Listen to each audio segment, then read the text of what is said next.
Holden. It's part of our lifestyle, part of the landscape, and part of Australia. Could you move the Chimera? I need to get the Tirana out so I can get to the Commodore. The Kingswood? You're not taking the Kingswood? We love football, meat pies, kangaroos and Holden cars. They spark memories of a distant past, or perhaps are still part of your life today as a daily driver. Holden was Australia's car, built by Australian hands. Today, we bid farewell to local manufacturing of our beloved Lion badge, with Holden to outsource its vehicles from now on. When we asked the general public on their thoughts of the closure, it was met with a tinge of sadness. To me, it's going to be a sad day. My first job in between high school, I worked for a place called Flex Drive, which made parts for Holden, Ford and Toyota. And my mother worked there all her life, and that's all got to go because of that. So it's going to be a sad day. The car industry for manufacturing, without the support of the government, only because our labour is too dear. Our cost of living is too expensive, and that's why everyone's taking manufacturing overseas. It's a bit sad. They were a good company, kept turning over good cars. It'd be interesting to see them last a bit longer. Very sad to see them leave Australia. I suppose they just price themselves out of the market with cheap labour and stuff. It's sad. It's just really sad. There's so much heritage, and it was so much part of Australia. And I mean, it's more than just Holden. I mean, we used to manufacture a lot of stuff, and we don't manufacture very much at all now. We're just a supplier to China of raw materials, and it's sad. I mean, we pay ourselves too much. That's the fundamental problem. We can't afford our labour. Very sad. Very, very sad. Worst mistake that ever happened to our Holden cars in Australia. It's pretty sad that they're gone, but it's the same like Fords too. They're gone as well. So, what can you do? Well, it's a shame, isn't it, really? I mean, we'd all like to see more manufacturing locally, but this country's not set up to do it anymore. That's the problem. I think it's terrible, but that's the way it goes. Can't build them for the price anyone else can. I think it's a shame because the muscle cars that we know that Holden or even Ford produced, no longer there, and unfortunately the ones they'll probably import now just won't have the same feel. They're going to be like manufactured somewhere else and just not an Australian muscle car. So what you see here now is really the last of them. Holden, you in my Holden, life is simply divine. The oldest Holden in existence is the 1948 FX 215 prototype number 1, and its home is the National Museum of Australia in Canberra. Dr. Martha Sear is the museum curator. Once General Motors had decided they were going to produce Australia's own car, they began work on it in Detroit, in Michigan. They combined the brains of engineers from Australia and the US. They drew on some designs that had come through from Chrysler, and they developed the plans and then built by hand 3 prototype vehicles in Detroit, and this is the first of the 3. This one's always been pretty special because it's the one with the plate that says number 1. So it was the first one they made, and it's a beautiful car. Like you can really see the American inspiration on it with the chrome on the grille there. It's quite a large car as well. It was a pretty decent sized one. The designs that Chrysler had come up with in the States that this car were based on were actually rejected because they weren't seen as sort of big and flashy enough for the US market. But in Australia, we were looking for something else. We were looking for a strong, versatile car that would suit families. Our post-war affluence was coming into play, and so people were looking for a vehicle that had multiple uses and that you could every family could have one, I guess. Yeah. So with this exact car, what was it like before the museum got its hands on it? Well, it had actually been beautifully restored. It had a long and complicated life. So it came to Australia in 1946. So it was handmade in Detroit. And if you take a close look, and that's one of the really lovely things you can do if you come and see it at the museum, is that we've set it up so you can see underneath. There's a mirror underneath the car so you can see all the hand well marks. If you look closely at most of the bodywork, you can see the little dimples that come from the fact that it's been hammered out by hand. So all the subsequent cars that were made from this template were made by using your standard, factory production methods. So pressed metal and all of those other things that you're so used to when you think about a factory like at Fisherman's Bend. But this one had been made by hand, by individual pieces of steel being taken by an extremely skilled craftsman and literally tapped and welded into place. And you can see everywhere you look on the car, you can see these little marks of it having been made by hand. So it came to Australia. The story is that the cars were, in the dead of night, the dark of night, were driven from the port to the factory so nobody could see them. Really? And then they became the template from which all the other Holdens that were to come were made. So its life was firstly involved with, it was tested an awful lot. It was used to help make all the componentry to establish how the factory processes would work, to understand how it would be a car that was suited to Australian conditions. So tailoring it, fitting it, getting a lot of weight off it so that it would be cheaper to make, efficient to make, good to drive, and so that was its job, kind of thing. It then had a life as a car that like a standard car that got driven around on the road. Yeah. It did have a period in the middle of its life where it was with a dealership, and it didn't get a lot of attention at that point. It was very special, but it wasn't in a great state of repair. But two gentlemen discovered it, knew its significance, and restored it back to its 1948 glory. It really is something to behold.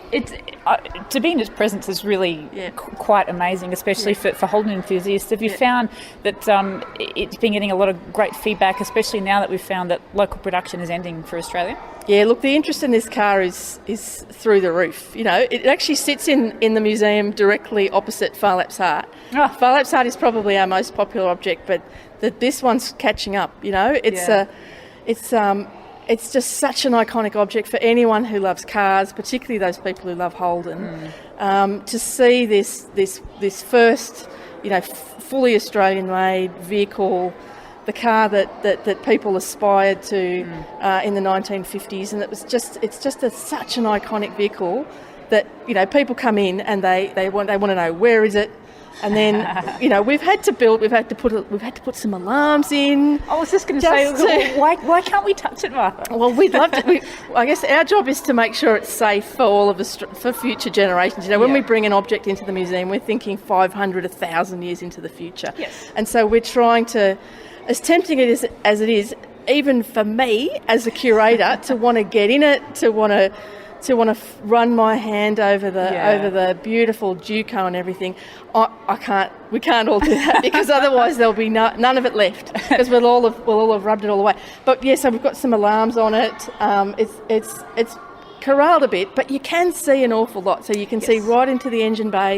You can see where the engineers signed the top of the radiator. As I say, you can see all the handmade componentry. You can get a bit of a look in the back. Now, one of the things we have in the museum is that when these cars were first brought out, the first rush in the factory was to get vehicles built so they could be sent out for promotion and display. Mm-hmm. And this one in particular, they wanted to get out for dealers and consumers as well to take a look at them, but they hadn't made the hubcaps. So they handmade the hubcaps. We have those in a showcase just behind me, but they only made two, because they would display the car. A car has four. No, but they would display the car in like a beautiful velvet curtain surround, and then they would put the two hubcaps on the side that was facing out. Oh, of course. Oh, that makes sense. Yeah. How do you keep this so in this condition in the museum? I'm guessing it doesn't run all that often. Well, it could run. Like if I had the key, and I don't have the key because the key is in some unspecified location under lock and key, so that even people like me can't get their hands on it. But the conservation team here absolutely love this car and so many other cars we've got, and their passion is to keep them running. Okay. So we believe here at the National Museum that keeping a car operational, cars are built to run. And so wherever we can, we keep them going. We do all the work on them. We've got great team out at Conservation. It includes a lot of guys who've been working on cars like this for a long time, mechanics who might have serviced the car like this back in the day. So this one, we come in once or twice a year. We do all the things you do to service your car. We're looking at the fluids, we're checking everything, we're checking the tyres, we're checking it all. And as I say, you literally could... Like, if there ever comes a day where this vehicle comes out of the museum, and I don't know that will come because it's so popular. Yeah. We could literally drive it away. Yeah. And that's a great thing to have, because the knowledge, and your listeners will know this so well. Cars are so much more than just a piece of machinery. They're all of the knowledge and the skills and all of that amazing, like, people can quote you the engine capacity and the of all these vehicles, and that's what it's, that kind of, you don't want to lose that passion and that knowledge about a car.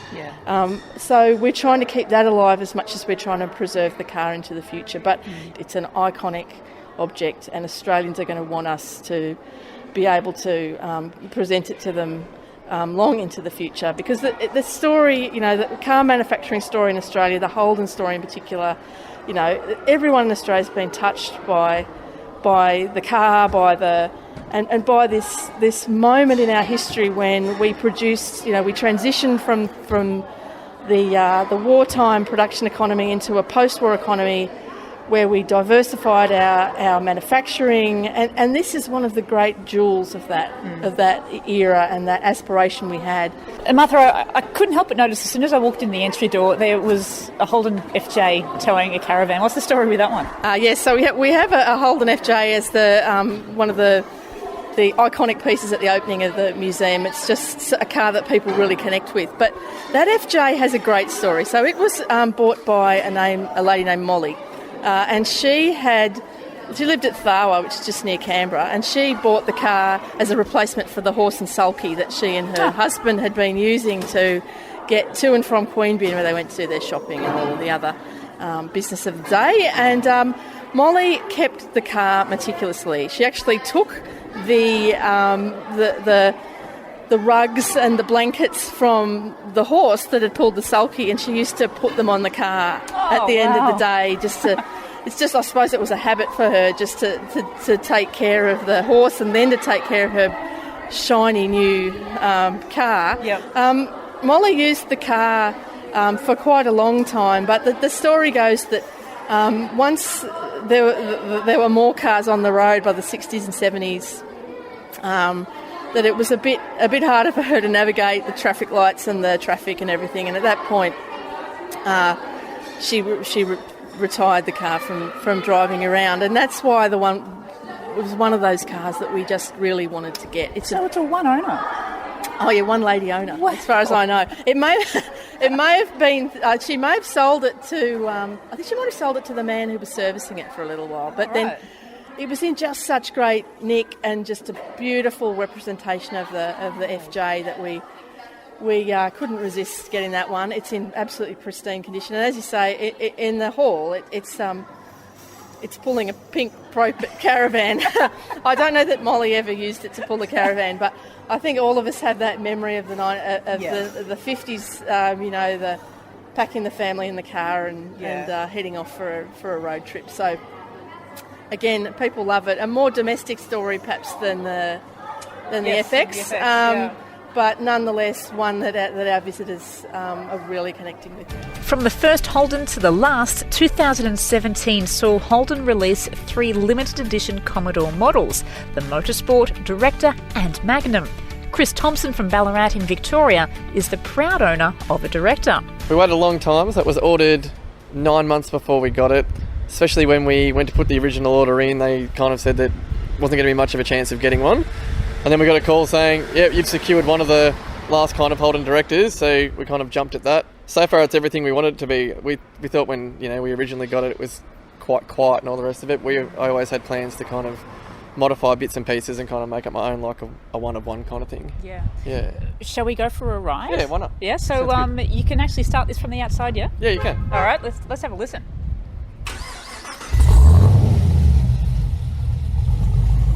Sounds good? Sounds good. Yeah. All right, let's jump in. All right, cool.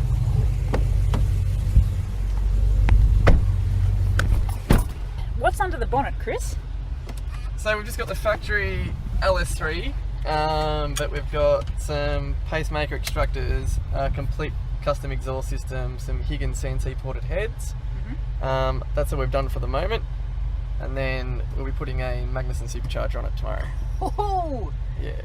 As if it needs to go any faster. It does need to go faster. It does need to go faster. Air conditioning flat out, windows down, sunroof opening as well. So the director is like it's a Calais but with so it's just a bit Calais of V. performance. Yeah, so Yeah. Calais V you get much bigger brakes. So you get 2-piece Brembos in this. You get magnetic ride, same as what was found in like your HSV GTSs. Yeah, you get different body decals and whatnot. And you get the big director badge obviously across the back. Yeah. Yeah. And we've got director badging on the dash here as well. It looks like it's been embroidered almost. It's beautiful. Yeah, so as far as I know, I think 360 of these were made, and then of the 360, I think 60 went to New Zealand. Oh, really? So what number is yours? 338. So it's a later Yeah, build? so it's one of the later ones. Yeah. Yeah. So on that on the that cruise that we did, the Holden Dream Cruise. So there's probably 6 of these there, and a couple of guys that I was talking to there said this is probably as many of these cars as you'll ever get together again. So they have said that a lot of these just won't be driven at all. Yeah. So obviously you're driving yours today, but are you going to drive this a fair every day. amount? So this is just my every day? daily driver. It's your daily driver? Daily driver, yeah. So wow. I did have a HSV GTS, like a Gen F2 GTS that I did love, but it wasn't really as practical for work.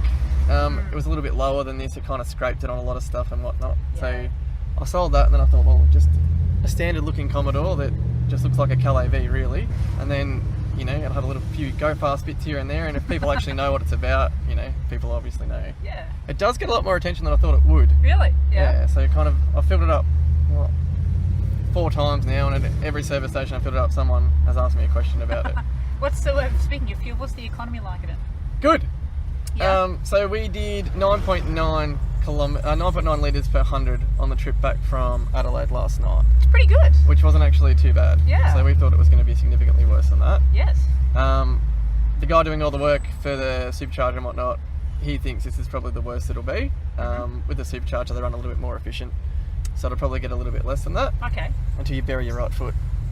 Even we're just sitting at the traffic lights here, it's definitely got a rumble to it. It does. Yeah. You can feel it vibrating through the car as well. So this doesn't really have it definitely isn't a big cam. It's just a small cam that we put in it, kind of suited towards supercharging. Yep. But it definitely does give it that different feel. Yeah.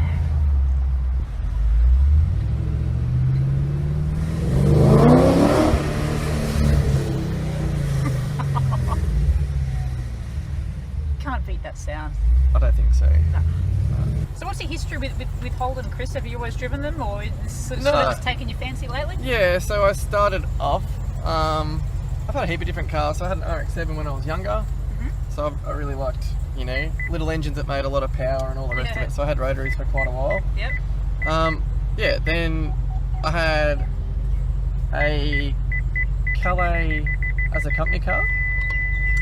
And then I decided when the last of the V8s were coming, I got a Gen F2 GTS. What was that like? Yeah, really good. So I was disappointed when I originally bought it. I thought it was kind of missing something. So I put a Walkinshaw 507 pack on it, and that kind of, to me, that felt like it should have been when I just bought it. Yep. And I really, really liked that. I thought it was just a really well-rounded car. It made great power. It was just easy to drive. Yeah. And how would you compare that to this? So in a lot of ways, I was after that kind of driving performance. I was after that kind of reliability and just something I could jump in, turn the key and drive. I've got a 3-year-old daughter. I've got a partner that doesn't overly love cars, doesn't hate them, but doesn't overly love it. And I just need something that she can just jump in, turn the key and go. Yeah. And that's what this delivers. We even said when we were coming back last night, like, this is really easy to do some serious kilometres in.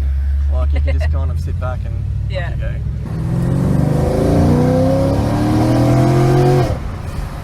Yes, I think when we had this dyno tuned, it only made 320 27, I think, kilowatts at the tyres, which wasn't too bad for a cam and all the other bits we've done. But we're expecting some fairly significant numbers after we put the magnuson on it and get that all kind of sorted out. That's probably one of the favourite things that I like about this. It's quite a docile looking car, you know, it kind of looks like a Calais V, and then especially if you turn the bimodal off and whatnot, people are kind of, what's going on there? It's almost a bit of a sleeper, isn't it? Yeah, a little bit, yeah. With the Director, you got all the interior things, you got all the additional heated seats, and everything's got automatic this, automatic that. It's like the luxurious one, which is going to be handy if that's what you're going to be driving around for thousands of kilometres. Okay, Chris, we have to do a 0 to 100 here. I've got to hear this thing. So we'll have windows down and windows up. Oh, we'll go sunroof, I do. Sunroof? All right, cool.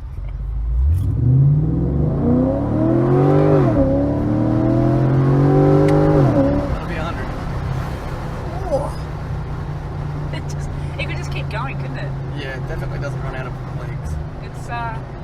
It's such an addictive car to plant your foot. It's an addictive car not to get in trouble in. Yes. Yes. Yeah, and I think the supercharger will make that a little bit worse. Mm-hmm. But I've had some quick cars now, so hopefully just that level of restraint, and then I do find I'm quite partial to a track day here and there, and that normally gets it out of my system for a while. You must feel very proud to own a piece of Australian motoring history, Chris. Yeah, I think, you know, it's one of the main reasons that we bought it would be something different. We didn't really want to get just another kind of run-of-the-mill SSV Redline or something like that. So I would have just kept the GTS. Had a look at getting a GTS R or something like that, which was just as bigger opinion. I think it was, you know, they're one of the later kind of ones, but I think in terms of daily drivability and all the rest of it, I think this just had everything that I wanted in a package. You know, I can put a tow ball back at this, tow my boat. I've got no dramas. That's great. Yeah. It's just a simple car that does everything that you want it to do, and then makes lots of noise, and you can have heaps of fun in it. At the All Holden Day in Canberra, we spoke to some classic Holden car owners, and the passion they showed for their pride and joy was incredible.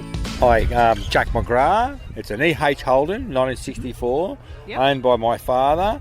He brought it as a 3-year-old car. It got written off. He had a heart attack in Dixon and hit a tree. It was insured for $300. And it went to Fishwick to a wrecking yard. I got to a friend of mine and he brought the car back for me for $100. The next Saturday, we looked in the Canberra Times and there was an EH station wagon for sale. This is in the 80s. $150. So we went out to Western and it was a painter's station wagon. It was exactly the same colour. Yep. Brought it home, took the front off it, put the front on this, gave it back to my dad and he drove it around for another 12 years. No. And then when he retired, I bought the car off him, and then since then I've done a bit of work to it. But it's the original colour, saltbush green and white ivory roof, and it's still only got 48,000 miles on it. But I've done a bit of work to it. It's got 14-inch wheels on it now. It's I converted it to an automatic rather than a manual. Really? Yeah. Was that a big job? Not a real big job, no. Just to change the pedal, that's about it. Yeah. What's under the hood? It's a 186. It's the original motor. It's the original motor, which was a HP 179, but got bought out to a 186. And it's got a Yellow Terror head, stage 3 Yellow Terror head, and it's got a mile cam and a dual throat Stromberg on it. So goes good? Goes very good. And it's a Trimatic, so out of later model Holdens, like a HG, HT, had a Trimatic gearbox. And with the 308 diff, it just cruises beautiful. You can sit on 110 and, you know, just cruises. My name's Darryl Williams, and I've got a HSV E2 Maloo Ute, 2009 model. It's got about 72,000 kilometres. It is a daily car, so it gets driven short distances every day. It gets showed as much as possible in the car shows and, you know, Holden days like today. It's a very enjoyable toy. Besides the power, it's just a very fun car to drive. It looks good, goes well. The white looks really good and stands out when it's clean. Yes, it's just looks like that. I suppose it's the virgin white. I suppose just really nice. It's very low to the ground, so it's quite firm on the road. But overall, it's just for the power. It's Yeah, it's hard not to sort of speed, It's just, it just wants to go. It's a little bit addictive, right? It is, and it's really hard to keep your foot off the accelerator. Yeah, it just wants to growl. Yes. Exactly. The Holden community, like I noticed you were standing with a group of people. What's it like? Well, we're the HSV club, which has got about just over 100 members, and we're all very passionate about our cars, and all look after them very much, and enjoy going on the cruises together and having a common passion. Hello, I'm Vanda, and I'm here today with 3 of our HK Monaros. You have 3? We have 3. That's incredible. Why do you love them, and why have you got so many? Oh, they're just a beautiful, beautiful car. Always loved the Monaro from way, way back. It won Bathurst in 1968, this 327 model, and we knew the driver of that race. So what's the history behind this yellow one we've got? My husband always wanted a yellow 327, and when the opportunity came up, he got it. He grabbed it, and he loves it, and he'll never part with it. I don't think you'd want him to part with it either. either. No, I wouldn't either. No. So who raced it? Bruce McVie. He races exactly the same car in 1968 at Bathurst. I noticed there's a steering wheel, an extra steering wheel sitting on the dash. What's the story behind that? The story behind that is Bruce liked string around his steering wheel instead of wearing gloves. It's called cutty hunk, and that string is from his race car from 1968, and he gave that to my husband Michael in 1998 at Wangaratta, and they were going to auction it off, but he thought, no, I'm going to give it to Michael. So he did, and it's our most prized possession. Hi, my name's Peter. This is a 1975 Holden HJ Kingswood Deluxe. It's like a limited edition before the vacation, if anyone knows what they are. I actually brought it as is. I brought it off the second owner, and the second owner grew up with the first owner's son. The first owner stopped driving in 85, and then he gave it to Dave, and I brought it off Dave in Devonport, Tasmania. Dave repainted it and changed the front seat covers, and that's about it. I brought it as my Sunday driver. I used to live in Queensland and worked in the mines. I got made redundant in the mines, and now I work in Canberra, and it's my everyday car.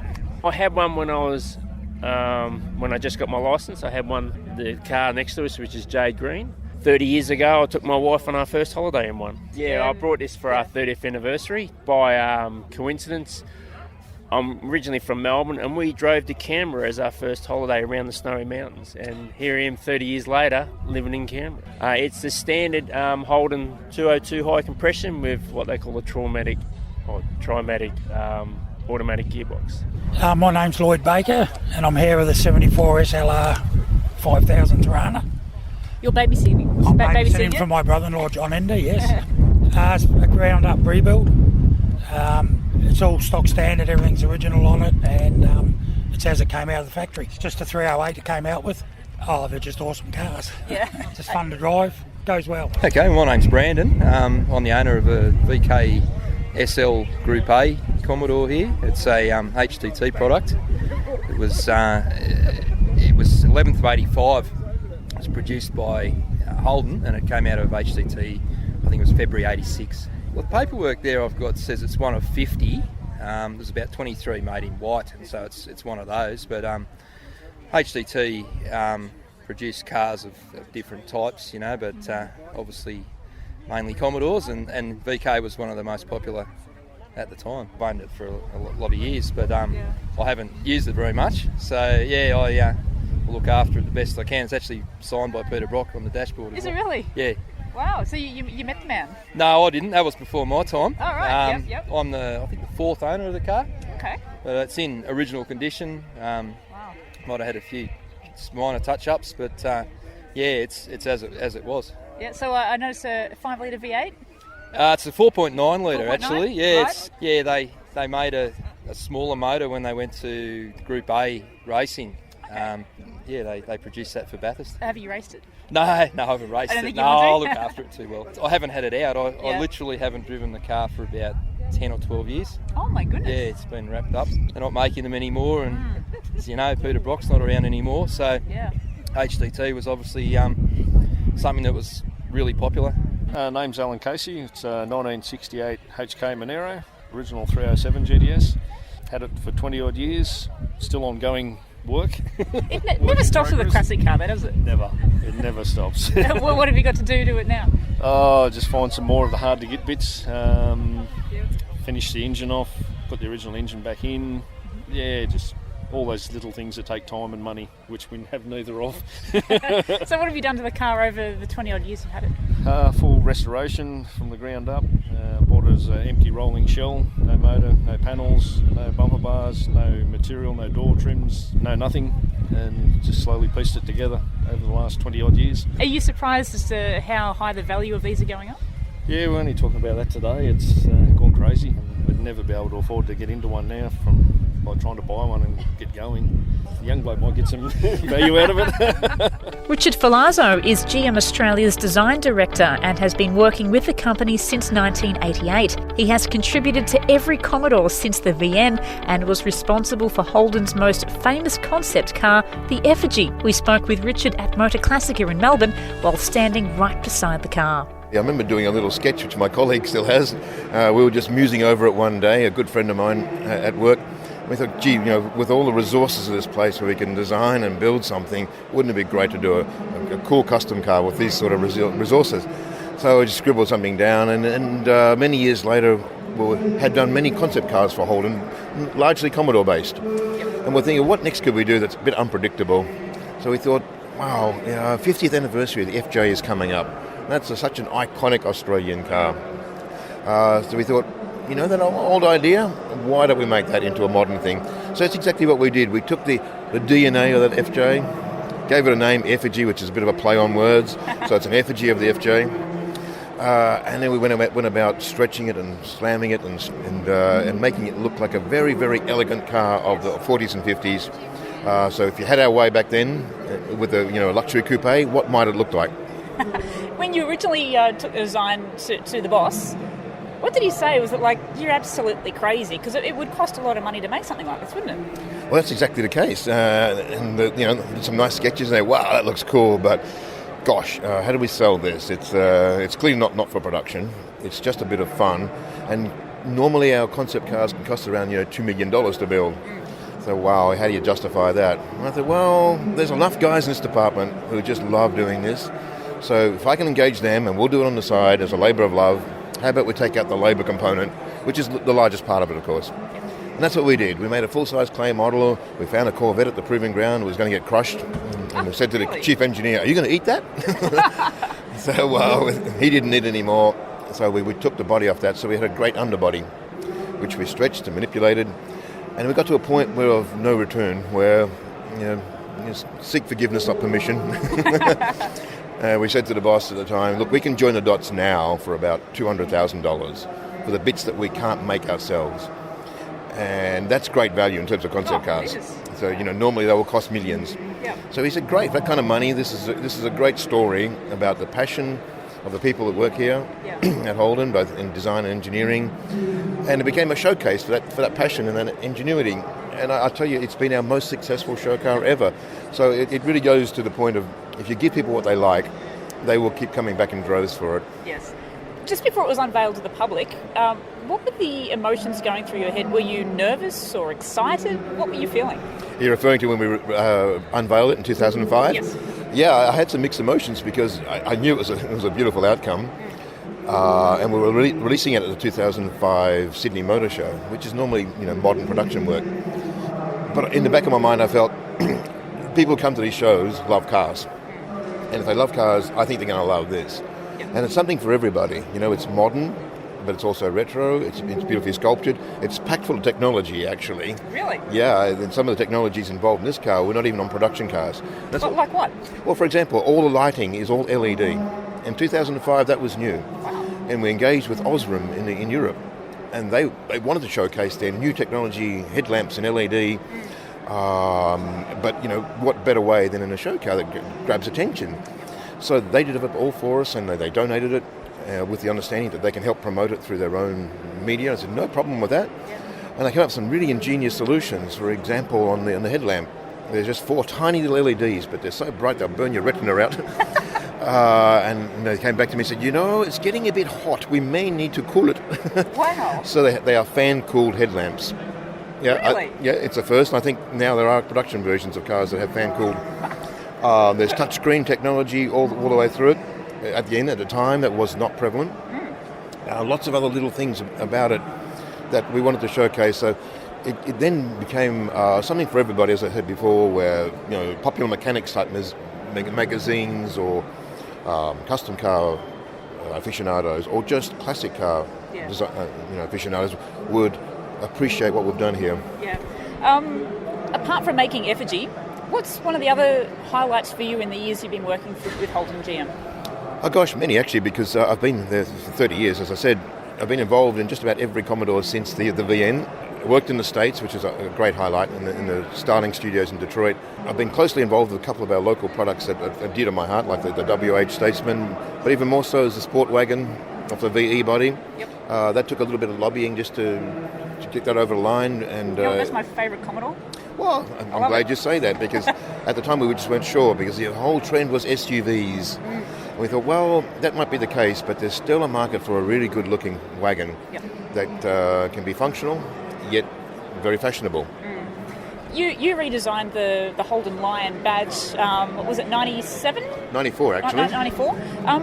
How do you feel seeing that badge on thousands of Holdens on the road? Does it make you feel good? Yeah, I was probably going to get to that too. That's probably another highlight. We've had a number of iterations of the Holden Lion and Ball over the years. By the way, it's not a globe, it's not a world, it's a ball. Yep.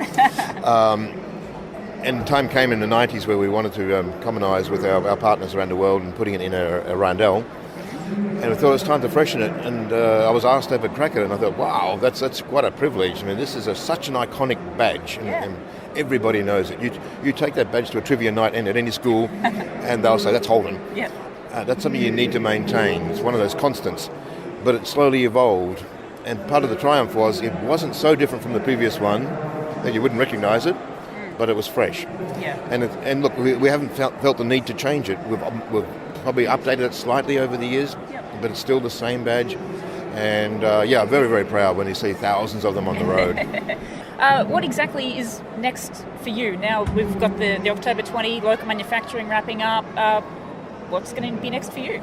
Yeah, well, what's not been really clear to the public is that even though the manufacturing may cease here and will cease here, our design and engineering continues very strongly. Yes. So I have 150 people in my department, and we will maintain that, if not grow, even further. So we are one of a number of the design studios around the world that belongs to General Motors. But we work on all the brands of General Motors. That is Cadillac, Chevrolet, Buick, GMC, Holden, and some others. And we'll continue to do that. We'll design for ourselves. The cars will come back to us as Holdens. They'll be built somewhere else, but they'll still be designed by us. And we work on all the other brands, and then we can pick from that portfolio of products to develop our Holden range of cars going forward. So yes, it's very sad they won't be made here, but like most things in the modern world, they can be made somewhere else, but as long as it has the local input, we'll continue to look after the Australian public. Holden is also famous for its racing, with its first win in 1969 with Norm Beachy behind the wheel of a 1969 HT GTS Monaro. Last time in the Murrays, and here comes Beachy to get the checkered flag. A tremendous win for Norm Beachy. But the most famous of all Holden racing drivers was Peter Brock. He took his Tirana GTR XU1 to his first Holden win in 1972, and over the 40-year association with the brand, won dozens of races. I think we've all seen one of the most thrilling races possible at Bathurst today. And I'm sure you will all agree that Peter Brock, this brilliant young 27-year-old Melburnian, has driven a faultless race, and I think we can all feel very proud of his achievement. After his shock death in 2006, Bathurst paid tribute to him with the Peter Brock Trophy, and it couldn't have gone to a better winner. This weekend has been all about farewelling the great man, Peter Brock, the friend and mentor to Craig Lowndes. This will be a huge outpouring of emotion. Lowndes and Whitcup do it! Lowndes has done it on the day he farewelled his friend. Three-time Bathurst winner and 2007 champion Garth Tander has a long history with Holden spanning 19 years and still races in the Supercars Championship. Yeah, well, when I started at the very beginning of my supercar career, started with Gary Rogers Motorsport, and they were driving Holden Commodores at the time. It was a VS Commodore at that stage in 1998, and stayed with that team for 7 odd years. And we went through VS into the VT Commodore and the VS Commodore and the VY Commodore. Then moved teams to what was the Kmart racing team, but ended up being HSV dealer team. So obviously heavy connection there with HSV to Holden. So we continued to race there for 3 or 4 years, then moved to the factory team, the factory Holden racing team. So stayed at that organisation for 12 odd years, and then back to Gary's now. We're still running Commodores. So it was looking a little shaky at the end of 2016. It looked like I might have been racing a Volvo, but they pulled out. So that would have been slow. Bloody Volvo driver. Yeah, well, I mean, I never found out, never drove it. So, but Volvo pulled out of the sport, and the team reverted back to Commodore. So yeah, I've kept a 19 years unbroken record of driving a Holden V8 supercar. So obviously. Very, very fortunate to have had that. I suppose in AFL terms, it's a bit like a one-club player, if you like. So far, just the one manufacturer. So Garth, being a Holden man, you no doubt drive some Holden products. What has been your favourite road car over the years?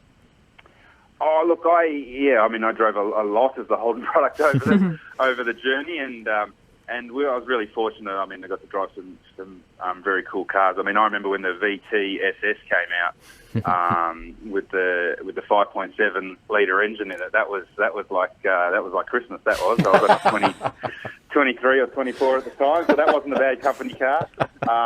And then obviously moving to HSV, a lot of the HSV products, but also one of the coolest car I had.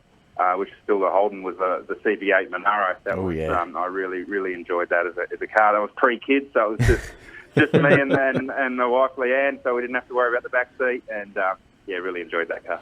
Mate, do you think it surprised us that right up to the end there, HSV was still pumping out some incredible machines, and we recently had the chance to drive the W1, which is, I guess you could say, it's like the pinnacle of Australian engineering in a motor car. Do you reckon that in the years to come we'll see this type of thing, or do you reckon the heyday's gone for these high-performance, big fuel guzzlers? Oh, look, I think there'll always be a market there for high-performance V8s in Australia, I think, just because of our history and connection to that engine, and particularly high-performance Holden V8s. That's the one thing Holden has on its side is that unbroken connection to performance and motor racing. So that connection has been unbroken the whole way through from the late 60s, and I think there'll always be a market for that, but I think the market is changing, certainly, and we're seeing that. So, there probably won't be quite as many high-performance V8 Holden products on the road in the future, but there'll certainly still be a market for it, and I think it's that's a good thing. I think it'd be a real shame if those cars didn't exist in the future. Oh, yeah. Now, we have a lot of people that look up to race drivers and all want to be one day. For some of our younger listeners, do you have any tips for people that are aspiring to get into racing? What's the best way to start and without having to get sponsors and spend stacks of money? Oh, look, I think, I think 99% of the supercar field all started in go-karts, and certainly that's where I started. I started racing go-karts when I was 8, and my father was a keen follower of motorsport and was involved a little bit, but certainly not as a driver. And he got us a kart, me and my brother, karts, because it was a family thing to do. I played AFL footy as a kid as well, and I broke my arm twice before my age of 8 playing footy. And I think even Mum decided that karting was probably safer than football. So that was our start. And look, I think my kids, we certainly haven't pushed them that way, but they're asking for go-karts and things like that already. So that's the best place to start. And it's like anything you do. If you want to be a test cricket player, then picking up a cricket bat at the age of 3 or 4 and playing in the backyard, and if you love it and you keep doing it, it becomes second nature to you. And the earlier the start, the more natural and the more second nature it becomes. Garth, over your entire racing career, what has been the most proudest moment for you? Yeah, look, a couple. Obviously, you know, the success of the championships and winning Bathurst and all those things are, you know, quite high when you sort of sit back and look at what you achieved and sort of proud. But, I mean, to be honest, I'm equally as proud when I go racing with my wife, Leanne, and she's on the racetrack and she has success. And so I think it's just enjoying the competition and you know, knowing all the preparation that goes into it, and you know, when it all comes together, and you sort of can sit back on Sunday night and sort of reflect on what's been achieved on the racetrack, whether it was me driving or Leanne driving. It's, you know, you sort of sit back and be proud of that. So it's easy to say you look at the highlights, but you know, there's been many races where you sort of sit back and go, that yeah, that was pretty cool.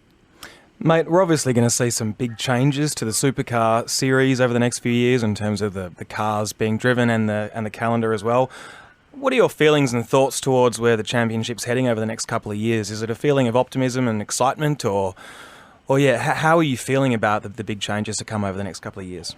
Oh, look, I think it's excitement. You know, people are scared of change, and certainly, you know, with particularly Holden moving away from the V8 engine and going to the V6 twin turbo in 2019, but the market dictates that, and we spoke a little bit earlier about, you know, how the market's changing, and it is, and it's pointless marketing a car that isn't in the motorsport sense, that isn't relevant to what the majority of the sales are going to be. So I think it's exciting. You know, I've been fortunate to have been in the sport for the last 18, 19 years, and the sport's gone through a huge amount of change in that period of time, and this is the next evolution of that. So I think it's pretty cool. I think it's a great opportunity for the sport, and the fan base is changing as well. I mean, the fan base, you know, to attract a younger fan base, we need to have cars that are, you know, that they're aspiring to, not that, you know, their dads are aspiring to and their mums are aspiring to. So, you know, where the market's shifting in that area, I think it's important for our sport to be relevant. So I think it's exciting. I'm keen to be part of it as a driver in the short term, and certainly in the long term as staying involved in the industry. I think it's an exciting opportunity for our sport. It's definitely going to feel a little bit strange for you driving a V6, Garth, as opposed to the roaring of that V8.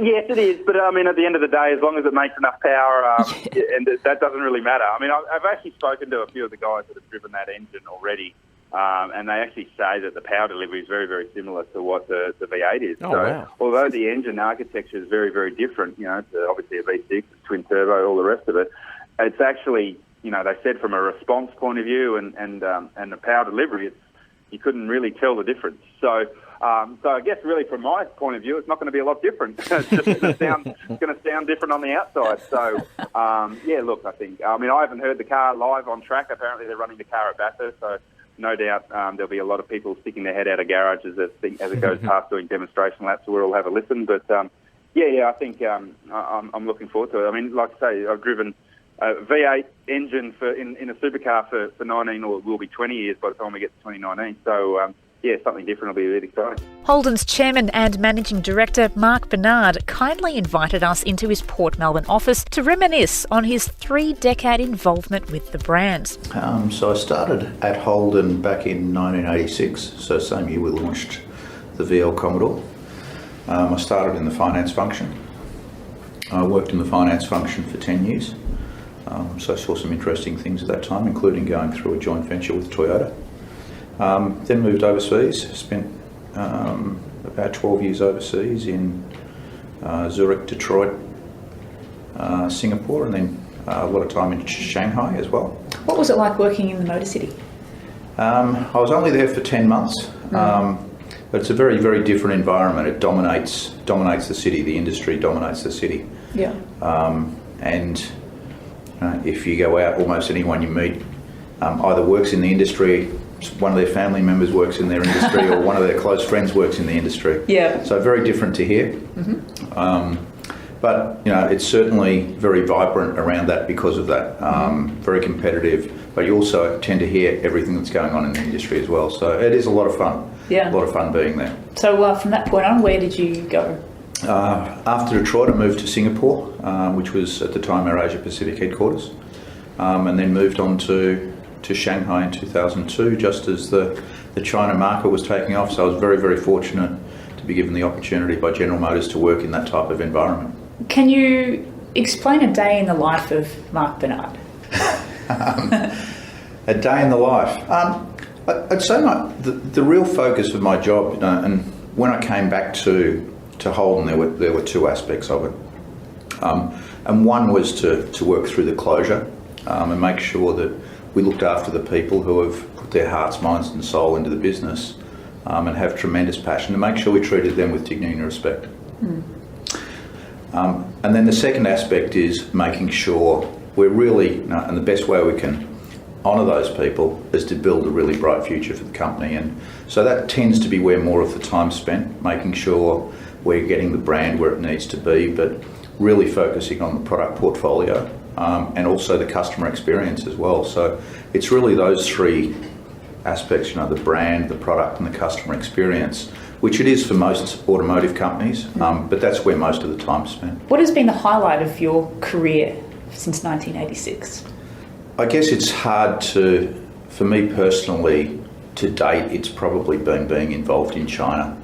I spent 8.5 years in China, and that time just seeing phenomenal growth in that marketplace and being involved with General Motors, establishing new plants, establishing Buick, Chevrolet, Cadillac in the market. That's probably been the highlight. But then I say that, and I never dreamt of being the managing director of Holden. So that's equally incredibly exciting. But that journey's still got plenty of legs in it. So I'd say to date, but hopefully by the time I reach retirement, I can say it was being the Holden managing director. Can you speak a bit of Chinese, seeing as you were there for a while? I can. I can order beer and I can order the taxi back home again. They're the most important parts anyway.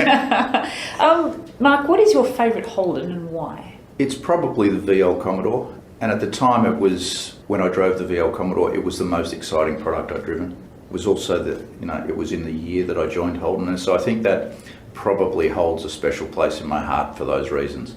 Can you explain what exactly is Holden's identity now that we don't have Australian-made cars? Yeah, I think once we reach October 21, the day after closure, the business doesn't change a lot from a market-facing perspective.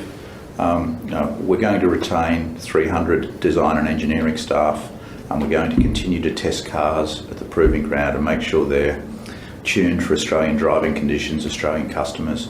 So all of that work continues. I think the only difference is we're now really focused on making sure we've got products in all of the growth segments. In hindsight, we're probably a little bit late to the party with some of the SUV products.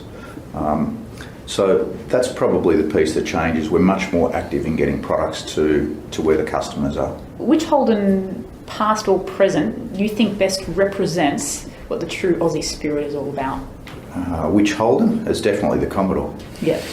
So I think that's an easy one. I think if you get back to which Commodore, it's probably the $1 billion baby, which at the time I wasn't here, so I can't speak too much to it, but I think that's the one that really pulls together, so VE Commodore, that really pulls together all of the Aussie ingenuity, whether it's the design team here or the engineering team, or all of the suppliers who are involved in bringing that car to market as well.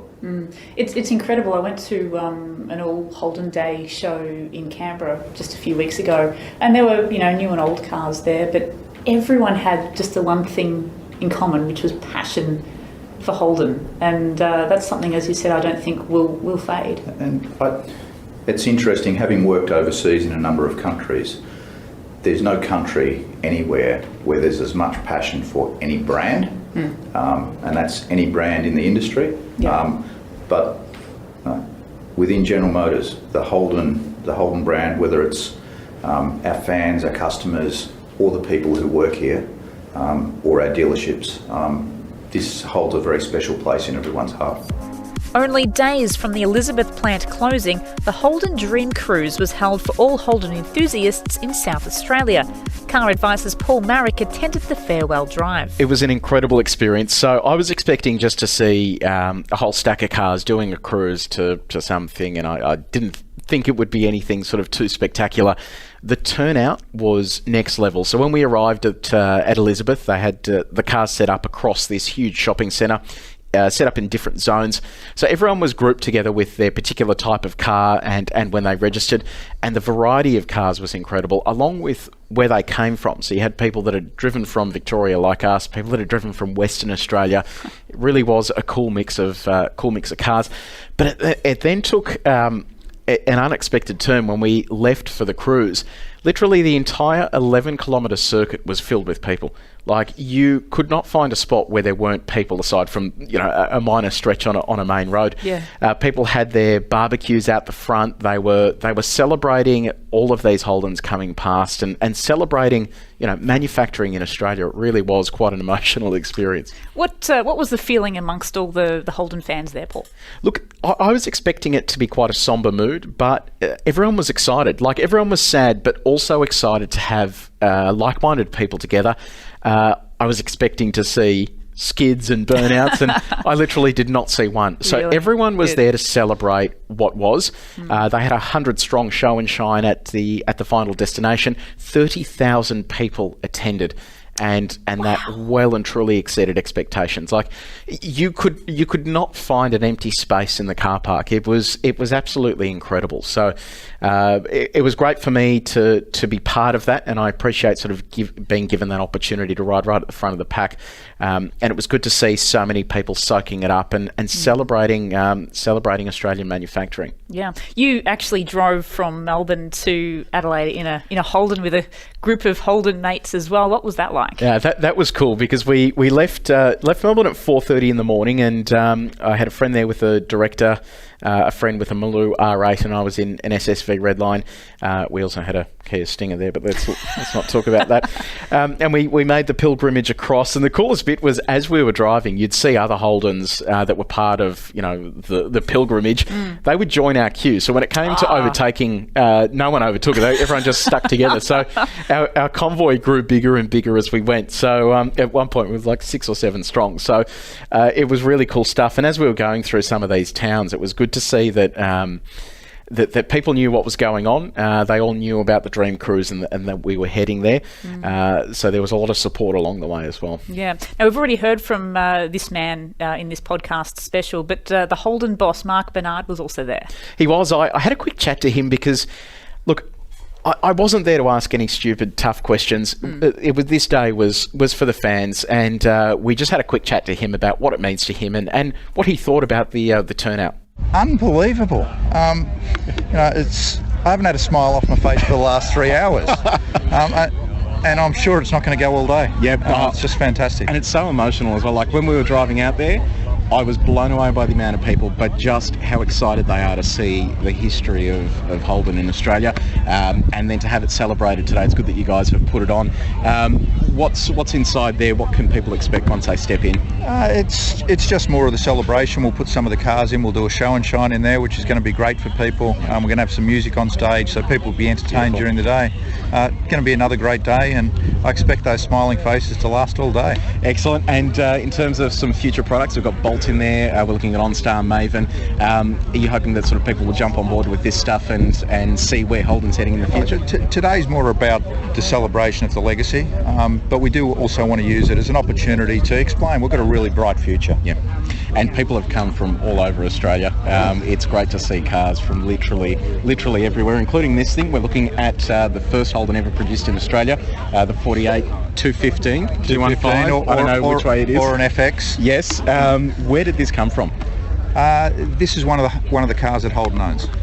So we've got a few here in the parade today that Holden own, and this is one we actually trucked across from Melbourne and drove it in the parade. I was very fortunate enough to be able to sit in the front of it, so I've had a great day already myself. Isn't it incredible how far how far Holden has come actually from this to we're looking at here, the VF Series 2 Redline?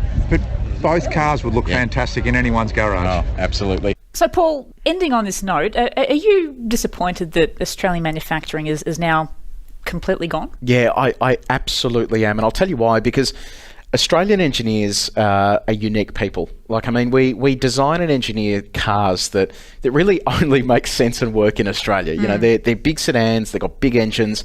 these aren't small capacity, Japanese cars that look at fuel efficiency. Yep. These are big things that are built for Australia, and it's disappointing to see that the end of manufacturing means we're going to lose that. We're going to lose, one of the key things that made Australia unique. I mean, it's a country that's massive, but with such a small population, never really made sense to manufacture cars. So while it happened, it was really cool. And seeing how emotional these people are shows you that, they're not emotional about, some are emotional about losing their jobs, absolutely, but they're emotional about us losing that manufacturing industry as a whole. So for me personally, it's a sad moment, and it's something that I hope we look back on in the future and really admire, and we talk to generations past that, we did this. We manufactured cars that were of a fantastic standard. And, it ended for whatever reason it ended. And I'm hoping that maybe in the future one day we come to our senses and we get back on that manufacturing bandwagon. We will look on with anticipation towards what Holden will bring onto our local roads in the future. And it's comforting to see that many employees will still have an important role to play in the new models that will arrive on our shores. But sadly, October 20, 2017 will forever be the day the Australian car industry died. Now is the time to hold our heads high and feel proud of what the Aussie-made Holden was. A bloody great car. Holden, Holden, Holden, Holden, Holden, Holden, Holden, Holden. Turbo smooth, you Holden. Monaro, it's a way of life and I like it. And the rolling wheels are Holden. It's a great way to move, the strength and the power of Holden. Put it to work. Holden Kingswood, the great way to move. It's a big back door and a fold-down floor with a boot that hollers out for more. New Tirana hatchback loaded with smart thinking. We're rolling on durable, reliable, lovable Gemini wheels. Holden Statesman DeVille. There's nothing quite like a V8. Karina, that's right, you wanna know. Karina, it's a car that'll go. Drove her out of town, had a look round. Drove her homeward bound. Drove her home from your Holden dealer.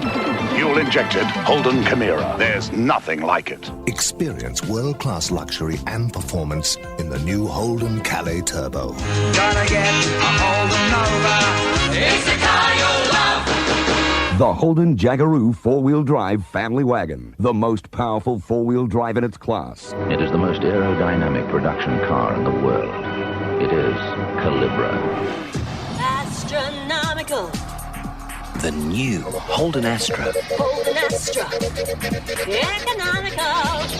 The new Suburban is the largest four-wheel drive on the face of the planet. One-ton rodeo.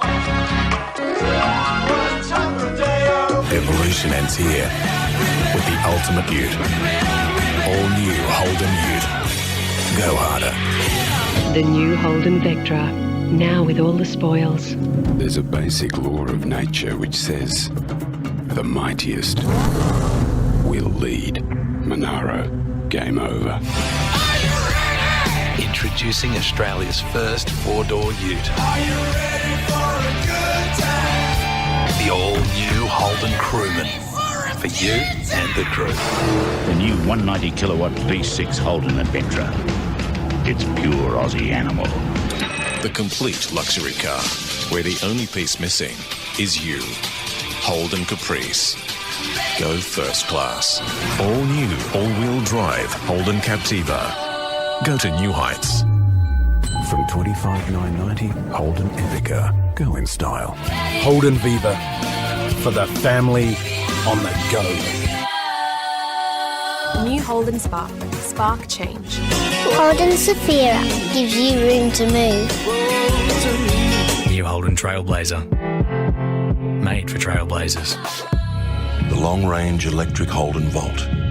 The first car of its kind in Australia is coming. All new Holden Malibu. Your mid-size escape. Introducing the new Holden Trax. The not-so-serious SUV. The world-class GTS has arrived. There's a new Holden Colorado in town. It's unbeaten. When you open the door to the new Commodore, your mind opens too. When you get behind the wheel, you'll know why. Technology, luxury, quality, goosebumps.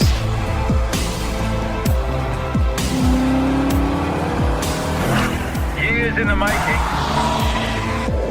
Over 3.3 million kilometres of testing. That's over 2 million miles if you're in America. Which we are. Shipped to the States, your new Commodore becomes our new top-of-the-line Chevrolet sedan.